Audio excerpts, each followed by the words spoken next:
उदयपुर के साइफन चौराहे पर 144 फ्लैट वाला बना बेशकीमती शुभ सुंदर टावर पिछले कुछ दिनों से विवादों में घिरा हुआ है और विवाद का कारण है अपार्टमेंट की जमीन के मालिकाना हक को लेकर एक ही परिवार के बीच चल रहा मुद्दा। कुछ दिनों पूर्व परिवार की दो बहनों ने मीडिया के सामने अपने ही भाई और बड़ी बहन के खिलाफ जाली दस्तावेजों के जरिए जमीन हथियाने का आरोप लगाया था। वहीं रविवार को भाई बहन ने मीडिया के सामने दोनों बहनों और उनके परिजनों पर जवाबी हमला बोलते हुए कई गंभीर आरोप लगाए। इस दौरान दूसरे पक्ष के आ जाने के बाद हंगामा भी मच गया। दरअसल रविवार को साइफन चौराहा स्थित शुभ सुंदर टावर को लेकर आरोपों के बाद पक्षकार ने मीडिया के बीच आरोपों के जवाब दिए, लेकिन मामला तब गर्मा गया जब आरोप लगाने वाले दूसरे पक्षकार भी प्रेस कॉन्फ्रेंस में पहुंच गए। मामले को लेकर पक्षकार और वकील महेश शर्मा, अब्बास अली और भूपेंद्र जोशी ने अपनी बात रखी।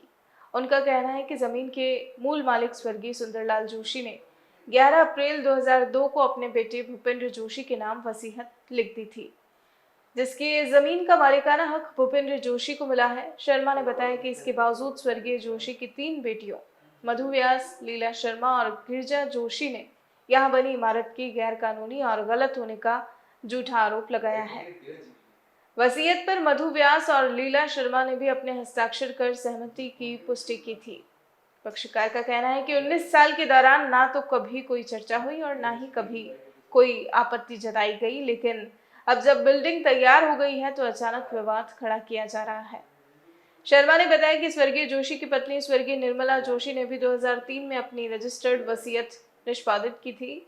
उनके जीवित रहते भी कभी विवाद नहीं हुआ, लेकिन माता पिता के स्वर्गवास के बाद तीनों बहनें षड्यंत्र को अंजाम दे रही हैं और झूठे आरोप लगा रही हैं। आपको बता दें, पिछले हफ्ते मधु व्यास, गिरजा और लीला शर्मा ने अपनी बड़ी बहन दिनेश शर्मा और भाई भूपेंद्र जोशी पर जमीन हथियाने के आरोप लगाए थे। इनका कहना था कि जिस जमीन पर अपार्टमेंट बन रहा है उसकी फर्जी वसीयत तैयार की गई। फर्जी हस्ताक्षर से जमीन का नामांतरण कर सरकारी कर्मचारियों से मिलीभगत कर कॉम्प्लेक्स बनाने की स्वीकृति ले ली। आरोप है कि भूपेंद्र जोशी ने अपने साथी महेश शर्मा के साथ मिलकर स्वर्गीय जोशी की फर्जी वसीयत पेश की और उनकी मृत्यु के 9 दिन बाद ही नामांतरण खुलवाने का आवेदन कर दिया। इस वसीयत पत्र में न सिर्फ स्वर्गीय जोशी बल्कि मधु व्यास, गिरजा जोशी और लीला शर्मा के साइन भी फर्जी थे। हालांकि भूपेंद्र जोशी और दिनेश शर्मा ने अपनी तीनों बहनों द्वारा लगाए आरोपों को निराधार बताया है।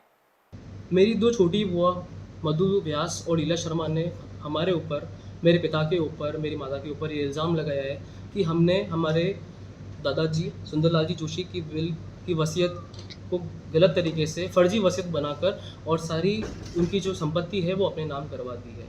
मैं आपको कुछ तथ्य बताना चाहूँगा कि सुंदरलाल जी की वसीयत 2002 में बन चुकी थी। सुंदरलाल जी की वसीयत के बाद 2003 में उनकी पत्नी निर्मला जोशी ने रजिस्टर्ड विल साइन करी थी, जिसपे मधु व्यास और लीला शर्मा के बतौर साक्षी हस्ताक्षर है। चारों बहनों के उस पर हस्ताक्षर है और वो रजिस्टर्ड विल है। इसके बाद में जब ये सब चीज़ें हुई, मेरी दादी जी का जब देहांत हुआ तो 11 मार्च 2021 को मेरी दादी का स्वर्गवास हुआ। उसके बाद लॉकडाउन के कुछ समय बाद मेरी बुआओं ने हमारी जो ज़मीन थी बड़ी में, उसमें मेरी दादी जी का भी एक हिस्सा था, उसको अपने नाम पे नामांतरण करवा दिया।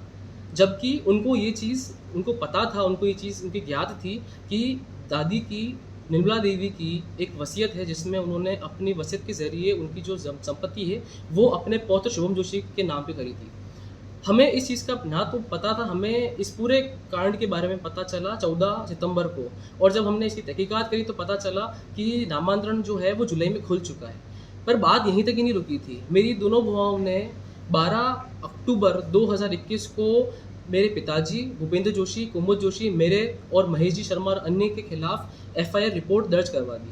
जबकि मैं आपको कुछ सच्चाई बताऊंगा कि 2015 में जिस बिल्डिंग का वहाँ आज काम हो चुका है, ये 2015 में उसका उद्घाटन हुआ था, उसका नींव का मुहूर्त था। उसके कुछ फोटोज़ हैं जिसमें मेरी चारों बुआएं उसमें उपस्थित हैं। इनको भली भांति इस पूरे जो कार्य होने वाला था, जो बिल्डिंग का काम होने वाला था, उसके बारे में पता था। अगर कोई भी शंका थी वसीयत को लेके या ज़मीन को लेके, तो शायद ये तुरंत ही उस समय पे इसके खिलाफ कुछ आवाज़ उठाते। 2015 से लेकर 2021 तक कोई आवाज़ नहीं उठाई गई, सब कुछ अच्छा था, बिल्कुल सौहार्द से हो रहा था। पर अचानक मेरी दादी गुजर जाने के बाद सब चीज़ें बदल गई, क्योंकि मधु व्यास और लीला शर्मा ये चीज़ जानती थी कि अपनी माँ के ज़िंदा रहते रहते वो कभी अपने पिताजी के विल को गलत नहीं ठहरा सकते, क्योंकि उनकी माताजी निर्मला जोशी खुद एक जीता जागता गवाह था, वो खुद एक गवाह थी, सबूत थी इस चीज़ का कि उनके पिताजी की वसीयत जो थी वो बिल्कुल सही है और उसी आधार पर उन्होंने वसीयत आगे उनको निष्पादित करी है।